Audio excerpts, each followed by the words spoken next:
Good morning, friends. Welcome back to Appalachian Heart Song. Today we're going to talk about purchasing a mower, and particularly a zero-turn mower. We purchased ours, which you're going to see, even though we have quite hilly ground. And the reason we did is because our garden space, the market garden, is along a pretty tight sort of finger of ground.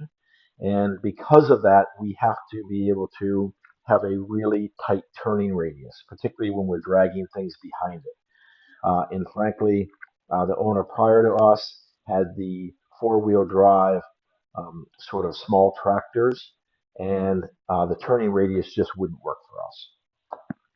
So we went with a zero-turn mower, and both as a mower and frankly as a small tractor, it's worked fantastic for us. But we've had real challenges too.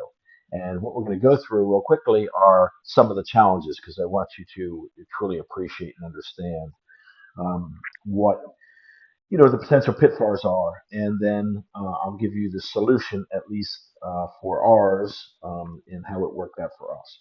So the first thing are just a couple of pictures to give you sort of a topography of the land. So this first photo is looking from a pasture that's the farthest pasture to the south, looking north up towards the barn. And so you'll see the ground, how it drops off to the sides, it drops off in front, and then of course it rises again up towards the barn. This next photo is standing in front of the farmhouse looking south back up onto the pasture from which the first photo was taken. And here's an overhead view of the property to make a couple points, as we move on. So, what you're looking at is obviously, and it almost looks like a golf course, right? I mean, there's of the 45 acres, there's about 16 that are pasture of some sort that need to be addressed. You can see, for example, if you look at at what it said, Site 5, down in the the bottom of the property, that's actually the gate, and then we would come up that road, which is of course the driveway. That is a steep ascent that comes up all the way to the point that it intersects with the most south pasture, which is that long pasture that is towards the bottom of the screen. Right where it gets those two meet is the top of the ground, and then it begins to go down, as you saw from the picture where we were looking up from the house at the deer on the hill. Yeah, so you can see sort of the amount of drop there. Then, of course, the farmhouse, and as you start moving from the farmhouse, you rise again up to the barn, which is you saw in that first picture. As far as the sites go, I'm sure that you're thinking to yourself, oh, these are probably sites of maybe gold veins or silver veins or copper veins or something really popular or, good. Yeah, that's not the case. So those are crash sites of the zero turn mower. And we're going to go through a couple of them because it's something that you need to sort of consider as you're purchasing it. Which you're going to purchase sort of a four-wheel drive, small tractor, or your subcompact tractor, or you're going to go with something like a zero turn. We have a solution for the zero turn which has stopped all of those crashes, but we did in fact crash it that Toro Titan 5 times before we finally figured it out. So we'll move on from here and just kind of go through those sites because it'll also sort of help you, I think, get a perspective on the degree of the hill and where you're going to run into trouble on your particular property. And then we'll talk about how to fix it. All right. As far as selection of the zero turn that we picked, we looked at pretty much everything. I mean, we really did. With the Husqvarna, Bad Boy, I can't remember them all. Anyway, we really looked and did a lot of research. I would say the Titan was a compromise, probably, decision at the time. But I can honestly tell you that we're super happy with the Titan. Partly because it is so tough and so durable. I mean, these crashes that I had, fortunately, none of them are rollovers, but that's basically due to technique. But we have slammed this thing into a number of trees in order to basically save ourselves, and as a consequence, this thing doesn't even have a scratch on it. I mean, literally, it is so tough. That forged deck and everything is really great, and the all the other, the it has this a like a what do they call it, my ride suspension, which is a really comfortable for suspension, particularly if you have rocky terrain. Ours isn't too bad, but there are a couple areas where where it's quite bumpy, and it really does a beautiful job. But really, 60-inch forged deck, that's huge. The motor is excellent. I think it's 24.5 horsepower.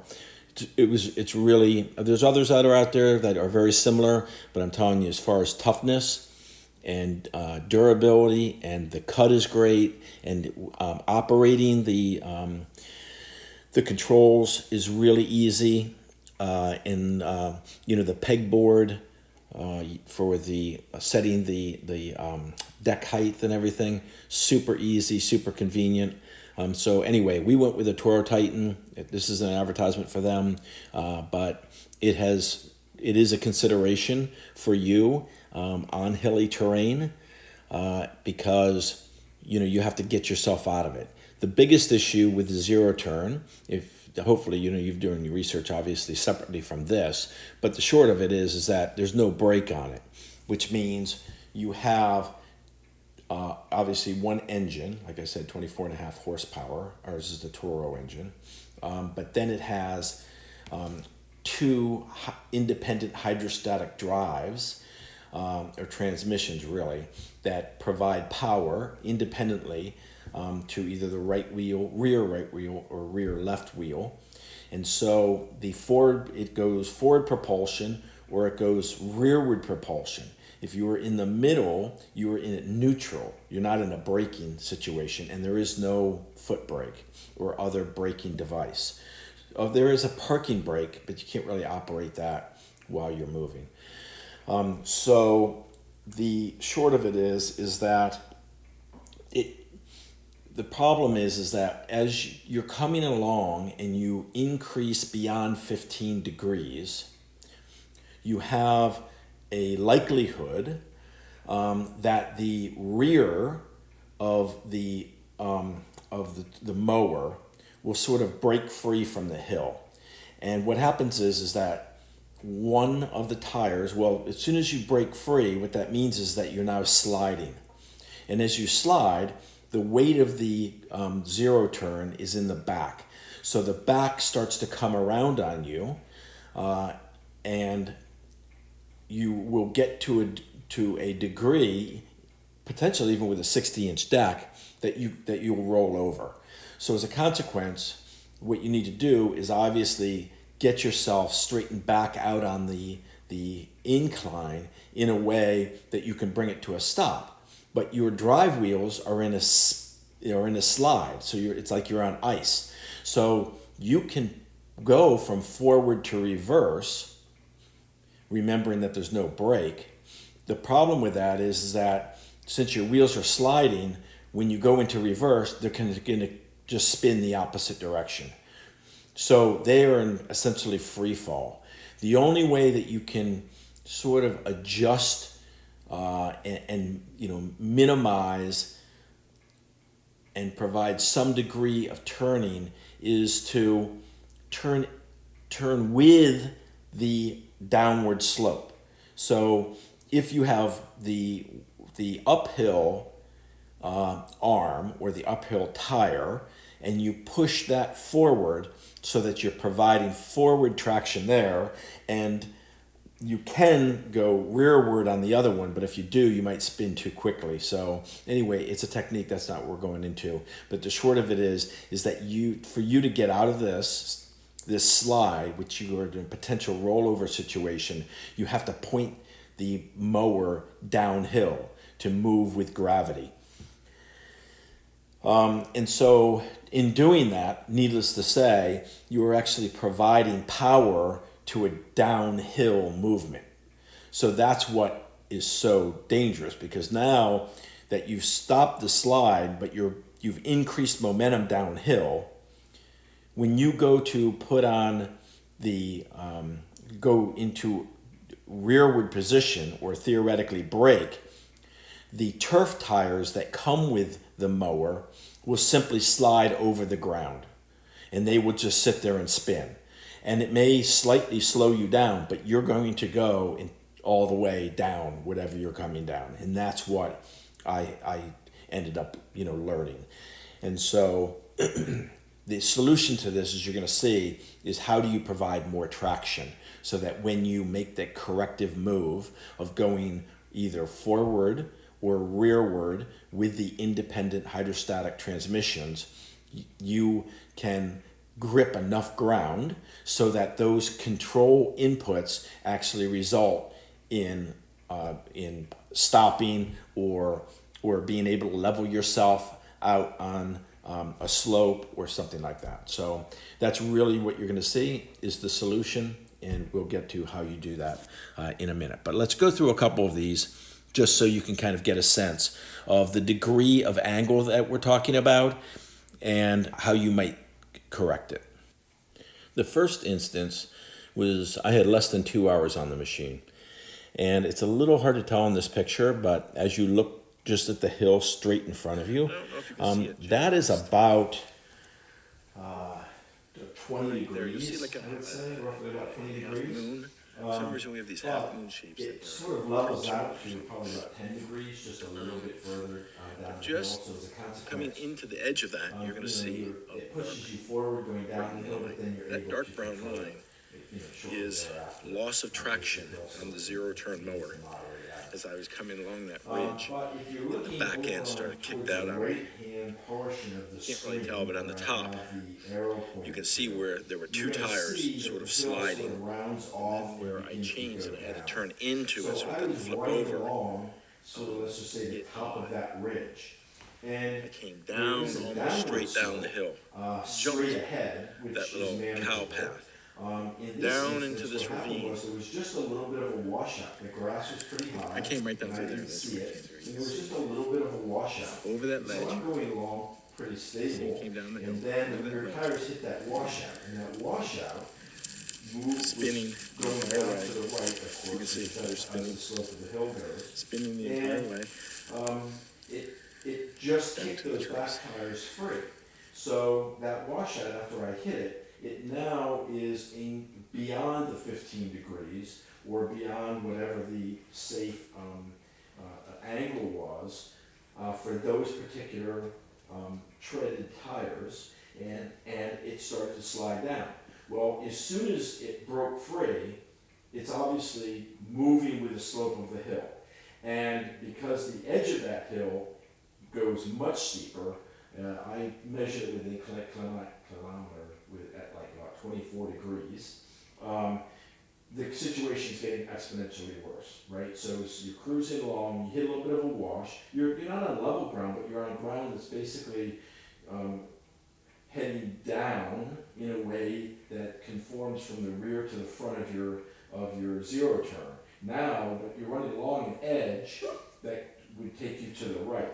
So that back end now kicks out to the right. You have to turn into it,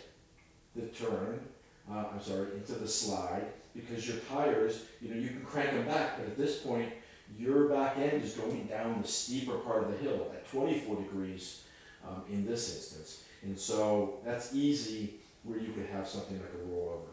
So I turned into it, and now I was able to get the front end over around fast enough so that when I hit the wood line, the mower was at least moving like straight forward, so it wasn't like it was going to grab and flip over. So it was a pretty soft landing. It was dramatic because I had only been on it for like 2 hours, and it was the first time that I experienced that. But I was able to just sort of keep my head and move that front end around and head for some saplings, and it was actually a pretty graceful and gradual stop. But it took me a bit down that hill, and it took quite a bunch of winching to get it back out of there. So that was the first site and sort of the circumstances thereof. I actually shot a video of this particular site or crash, so I think I'll just leave it to myself and let you see that. But I don't know if you can see it just right there. You'll see like a half moon. For some reason we have these half moon shapes in here. I don't know, crop circles or something. But just coming into the edge of that, you're going to see a dark brown line. That dark brown line is loss of traction on the zero turn mower. As I was coming along that ridge and the back end started kicked out on me. You can't really tell, but on the top you can see where there were 2 tires sort of sliding, and then where I changed and I had to turn into it so it doesn't flip over, I came down almost straight down the hill, jumped that little cow path down into this ravine. I came right down through there. That's where I came through. You can see me. Over that ledge. You see, you came down the hill, over that ledge. Spinning the entire way. You can see they're spinning. Spinning the entire way down to the trees. This one's a really great one to see. You can see at the top up there, I mean, there wasn't much of a slope at all. I was just running along right to left along that slope, but you hit one of those washouts, and even on something like that, it can just put that back end around and see, and then you can just see as how I fighting it. I try, once it kicks out, I have to turn into the slope. And then you can see as I come down, and then you can see that I almost get it parallel. If I can just get it parallel with the slope, it'll stop. But you can see I'm fighting it, and it just won't do it, right? And then it comes down, and then I have to, it wants to roll. And once it gets to rolling, then I have to turn back into the hill. And when I came through there that second time, well, now you can see that now I have to position myself. First of all, I have to cut the mowing deck off. The reason you can see that line is because the mowing deck was on, right? And you can see where I turned it off, because that's where I'm positioning myself for the rest of the hill. And because I was able to position myself to go down the rest of the hill, I was able to, it was a rough ride, but I safely got down onto the roadbed there without going any further, and was able to stop. Because onto the right, just off of this picture, it's much steeper continuing on. So, you play your game, you take your bet, and then you're happy when you survive the incident. I have to show you this one. This is probably the shortest ride, but it was the most terrifying. It let loose just above this ledge, and you can see the rock face there. And Remington's about 2 feet at the shoulder, so you can kind of get a sense of how far the drop is. Anyway, it just let loose on me really suddenly, and fortunately, that when all the weight's in the back end of this thing. So when the front wheels went off, obviously it dipped forward almost to the point that it looked like it was going to roll over.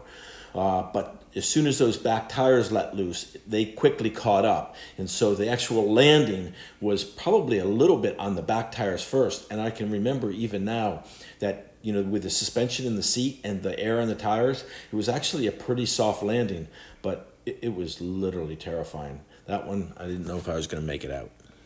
My last wreck was up by the front gate. You saw where that said Site 5. It doesn't look from the pictures to be that steep, but it's about 22 degrees at the top when it let loose. But then although the first picture appears that the ground is actually pretty level, it's not. And then when it dipped over the other side, I measured it at 34 degrees going down. And real terrifying one about this is the only one I got actually injured in, was because when I came over that other part, I could look down. There is a creek down underneath that muddy creek. And it is obviously I did not want to jump off of that hill down into that creek. So for this one, it's one that I was actually not able to look for a softer landing, and I had to go right into a hard tree, and there was a branch that was sticking down and banged up my chin and sort of jaw. So that was the only one I actually got injured in and drew blood or anything. But again, was able to safely put it into something to stop a worse situation. And so my solution was to purchase ATV mud and sand racing tires. Made quite a hit at the farm co-op. People couldn't figure out what I was doing, but you now know why I did what I did. Anyway, these tires have been awesome. See, you can tell from my perspective, I only have a small area around the house that I'm actually trying to cut grass in any sort of manicured way. The rest of it, I'm trying to cut around what's going to be the orchard. I'm trying to cut around market garden. I'm trying to cut around pasture. I'm trying to, I don't care if I tear the ground up. And because now with the knobs on these tires, what I've got is I've got something that's safe, because when I transition either side, obviously from front to rear, I can now grab and bite into that ground and cause the thing, the zero turn, to actually stop or to turn into the hill, so that I can get parallel with the slope.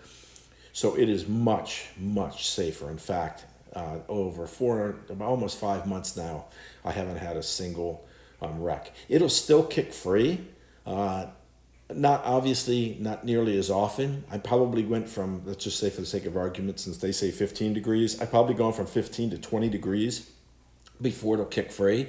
It will kick free, but even when it does, I can now, go turn into the slope and then back it out of that downward trajectory, either again parallel with the slope or even stop it. Sometimes just stop it. I mean, I may dig a hole.